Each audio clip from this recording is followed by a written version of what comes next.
Good morning ವಿದ್ಯಾರ್ಥಿಗಳೇ. ಮತ್ತೊಮ್ಮೆ explore ಎಜು ಚಾನಲ್ಗೆ ಸ್ವಾಗತ. ಬೆಳಗ್ಗೆ ಒಂದು ಅಪ್ಡೇಟ್ ಬಿಟ್ಟಿದ್ದಾರೆ ಕೆ ಅವರು. ನಿನ್ನೆ ತಿಳಿಸಿದ ಹಾಗೆ ಮಾಪಪ್ ರೌಂಡದ್ದು ನೋಟಿಫಿಕೇಷನ್ 25ಕ್ಕೆ ಬಿಡ್ತೀನಿ ಅಂತ ಹೇಳಿದರು. ಅದರ ಮುನ್ನಡೆಯಾಗಿ ಅದರ ಬಗ್ಗೆ ಡೀಟೇಲ್ಸನ್ನು ಶೇರ್ ಮಾಡಿದ್ದಾರೆ. ಅದಕ್ಕೊಂದು ಲಿಂಕ್ ಬಿಟ್ಟಿದ್ದಾರೆ, ಅದನ್ನು ತೋರಿಸ್ತೀನಿ ನಿಮಗೆ ಇವಾಗ. ಆನ್ಲೈನ್ ಸೀಟ್ ಹಂಚಿಕೆಯ ಮಾಪಪ್ ಸುತ್ತಿನಲ್ಲಿ ಲಭ್ಯ ಇರುವ ವೈದ್ಯಕೀಯ ದಂತ ವೈದ್ಯಕೀಯ ಸೀಟುಗಳಿಗೆ ಹಾಗೂ ಸ್ಟ್ರೇ ವೇಕೆನ್ಸಿ ಸುತ್ತಿನಲ್ಲಿ ಲಭ್ಯ ಇರುವ ಆಯುಷ್ ಸೀಟುಗಳಿಗೆ ಕೆಇಎಯಲ್ಲಿ ನೋಂದಾಯಿಸುವವರಿಗೆ ಮಾತ್ರ, ಕೆಇಗೆ ಮಾತ್ರ ಸಂಬಂಧಪಟ್ಟಿದ್ದು ಹೊಸ ನೋಂದಣಿಗೆ ಸಂಬಂಧಿಸಿದ ಸೂಚನೆ. ಇದರಲ್ಲಿ ಏನಪ್ಪ ಕೊಟ್ಟಿದ್ದಾರೆ ಅಂತಂದರೆ, ಮಾಪಪ್ ರೌಂಡಿನ ಶೆಡ್ಯೂಲು 25/9/2025 ಬೆಳಗ್ಗೆ 11ರಿಂದ 29/9/2025 ಬೆಳಗ್ಗೆ 11 ಗಂಟೆವರೆಗೆ. ಅಂದರೆ ನಿಮಗೆ 25, 26, 27, 28, 29 5 ದಿವಸ ಟೈಮ್ ಇದೆ ರಿಜಿಸ್ಟ್ರೇಷನ್ ಮಾಡ್ಕೊಳ್ಳೋಕ್ಕೆ. ಇದರಲ್ಲಿ ನಿನ್ನೆ ತಿಳಿಸಿದ ಹಾಗೆ ಯಾರ್ಯಾರು ಭಾಗವಹಿಸ್ಬೋದು ಅಂತಂದರೆ, ಆಲ್ರೆಡಿ ರಿಜಿಸ್ಟರ್ ಮಾಡಿಕೊಂಡ ವಿದ್ಯಾರ್ಥಿಗಳು, ಮೆಡಿಕಲ್ ಕೌನ್ಸಿಲಿಂಗಲ್ಲಿ ಭಾಗವಹಿಸಿದ ವಿದ್ಯಾರ್ಥಿಗಳು, ಯಾರಿಗೆ 2 ರೌಂಡಲ್ಲಿ ಸೀಟ್ ಸಿಕ್ಕಿಲ್ಲ ಅವರು, ಮತ್ತು ಹೊಸದಾಗಿ ಇರೋ ಸೀಟುಗಳನ್ನು ನೋಡಿಕೊಂಡು ಇಷ್ಟ ಇದ್ದರೆ ಹೊಸದಾಗಿ ರಿಜಿಸ್ಟ್ರೇಷನ್ ಮಾಡಿ ಕೌನ್ಸಿಲಿಂಗಲ್ಲಿ ಪಾರ್ಟಿಸಿಪೇಟ್ ಮಾಡುವಂಥ ವಿದ್ಯಾರ್ಥಿಗಳಿಗೆ. ಅಂದರೆ ಇವಾಗ ಏನಾದರೂ ನಿಮ್ಮ ಯೋಚನೆ ಮೆಡಿಕಲ್ ಸೀಟ್ ಕಡೆಗೆ ವಾಲಿದ್ರೆ, ಮೆಡಿಕಲ್ ಸೀಟ್ ತೊಗೋಬೇಕಂತ ಅನಿಸಿದರೆ ಸೀಟ್ ವೇಕೆನ್ಸಿನ ನೋಡಿಕೊಂಡು, ಸೀಟ್ ಮ್ಯಾಟ್ರಿಕ್ಸನ್ನು ನೋಡಿಕೊಂಡು ನಿಮಗೆ ಏನಾದರೂ ಸೀಟು ಸಿಗಬಹುದಂತ ಒಂದು ಯೋಚನೆ ಬಂದಿದ್ದರೆ, ಅಥವಾ if you feel that you have a better chance of getting a medical seat in this mop up round, ಅಂಥ ವಿದ್ಯಾರ್ಥಿಗಳು 25ರಿಂದ ಶುರುವಾಗೋ ರಿಜಿಸ್ಟ್ರೇಷನ್ ಪ್ರಕ್ರಿಯೆಯಲ್ಲಿ ಪಾಲ್ಗೊಂಡು ನಿಮ್ಮ ಆಪ್ಷನ್ನ ಎಂಟ್ರಿ ಮಾಡಿ ಎಲ್ಲ ಕೌನ್ಸಿಲಿಂಗ್ ಪ್ರಕ್ರಿಯೆಗಳನ್ನು, ರಿಜಿಸ್ಟ್ರೇಷನ್ ಪ್ರಕ್ರಿಯೆಯನ್ನು ಕಂಪ್ಲೀಟ್ ಮಾಡ್ಕೋಬೇಕು. ಸೊ ಅದರ ಪ್ರಕಾರ ನೋಡೋದಾದರೆ UG ನೀಟ್ ನಾವು ಓದ್ತೀನಿ ನೋಡಿ.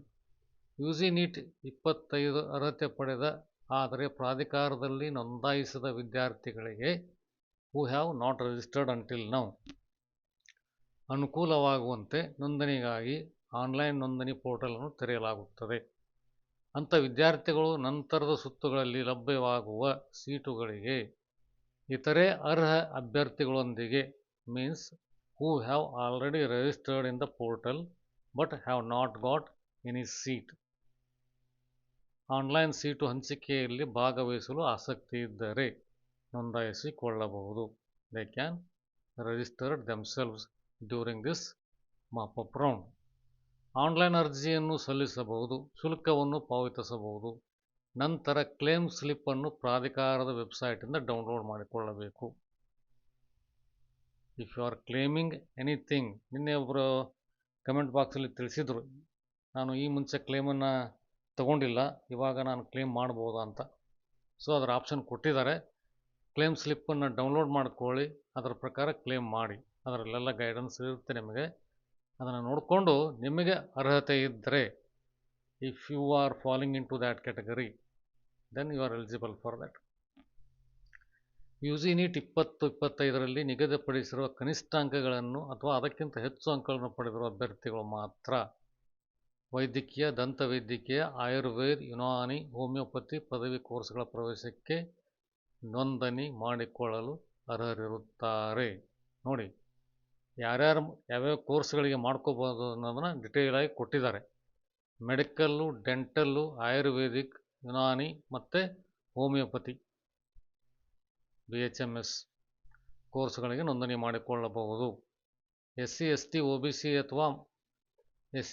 OBC ಅರ್ಹತಾ ಮಾನದಂಡಗಳು ಕರ್ನಾಟಕದ SC, ST, OBC ಅಭ್ಯರ್ಥಿಗಳಿಗೆ ಮಾತ್ರ ಅನ್ವಯಿಸುತ್ತದೆ ಎಂಬುದನ್ನು ಗಮನಿಸಿ.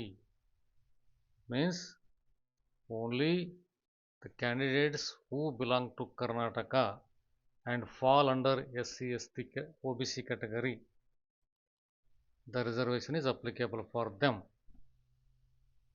ಯುಜಿ ನೀಟ್ 2025 ಮಾಹಿತಿ ಪುಸ್ತಕದಲ್ಲಿ ನೀಡಿರುವ ಶೈಕ್ಷಣಿಕ ಅರ್ಹತೆಗಳನ್ನು ಮತ್ತು ಇತರೆ ಮಾನದಂಡಗಳನ್ನು ಅಭ್ಯರ್ಥಿಗಳ ಮಾಹಿತಿಗಾಗಿ ಪ್ರಾಧಿಕಾರದ ವೆಬ್ಸೈಟ್ನಲ್ಲಿ ಪಡಿಸಲಾಗುವುದು.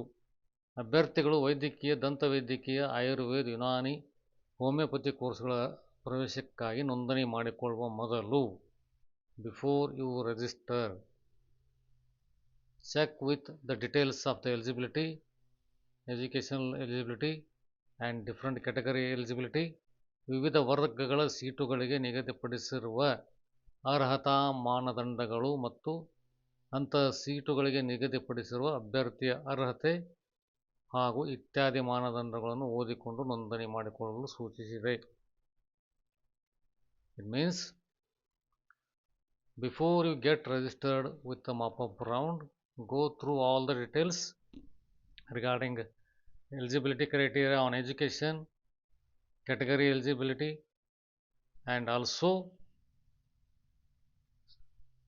the eligibility for the seat available. Based on that, you can register for the mop-up round. ಎಲ್ಲರಿಗೂ ಅರ್ಥ ಆಗಿದೆ ಅಂತ ತಿಳ್ಕೊಂಡಿದ್ದೀನಿ. ಯಾಕಂದರೆ ಸುಮಾರು ಜನರಿಗೆ ಸ್ವಲ್ಪ ಕನ್ನಡ ಬಗ್ಗೆ ಇದು ಓದೋದಕ್ಕೆ ಸ್ವಲ್ಪ ಕಷ್ಟ ಆಗ್ಬೋದು, ಹೀಗಾಗಿ ಸ್ವಲ್ಪ ಇಂಗ್ಲೀಷಲ್ಲಿ ಹೇಳ್ತಾ ಇದ್ದೀನಿ. So the students who are not in a position to follow the Kannada notification, you can just follow my guidelines. So ಈಗಾಗಲೇ ನೋಂದಾಯಿಸಿರುವ ಅಭ್ಯರ್ಥಿಗಳು who are already registered in UG NEET 2025 roll ನಂಬರನ್ನು ಲಿಂಕ್ ಮಾಡುವುದು. ಮತ್ತೆ ನೀವು ರೋಲ್ ನಂಬರನ್ನು ಲಿಂಕ್ ಮಾಡಿದರೆ ನಿಮಗೆ ಕೌನ್ಸಿಲಿಂಗ್ ಪೋರ್ಟಲು ಓಪನ್ ಆಗುತ್ತೆ. ಅಂದರೆ ಯುಜಿ ನೀಟ್ 2025ಗೆ ಈಗಾಗಲೇ ನೋಂದಾಯಿಸಿಕೊಂಡಿರುವ ಅಭ್ಯರ್ಥಿಗಳು ತಮ್ಮ ಲಾಗಿನ್ ಮೂಲಕ KA ಪೋರ್ಟಲಲ್ಲಿ ಯುಜಿ ನೀಟ್ ರೋಲ್ ನಂಬರನ್ನು ನಮೂದಿಸಿ ಮತ್ತೊಮ್ಮೆ ನೋಂದಾಯಿಸುವ ಅಗತ್ಯ ಇರುವುದಿಲ್ಲ. Only you just register or mention your UG NEET roll number, then continue with the registration procedure.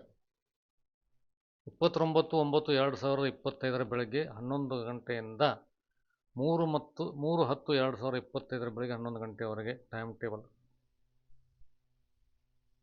ಕೊಟ್ಟಿದ್ದಾರೆ. ಸೊ ಇದನ್ನೆಲ್ಲ ನೀವು ಫಾಲೋ ಮಾಡಿ ನಿಮ್ಮ ಪೋಷಕರೊಂದಿಗೆ ಡಿಸ್ಕಷನ್ ಮಾಡಿ ಒಂದು ಸರ್ತಿ ನೀವು ಕೌನ್ಸಿಲಿಂಗಿಗೆ ಯೋಚನೆ ಮಾಡಿ ಎಂಟ್ರಿ ಆಗೋದು ಸೂಕ್ತ. ಯಾಕಂದರೆ ಸೀಟ್ಗಳು ಜಾಸ್ತಿ ಮ್ಯಾನೇಜ್ಮೆಂಟ್ ಕೋಟಾದಲ್ಲೇ ಲಭ್ಯವಿರುತ್ತೆ.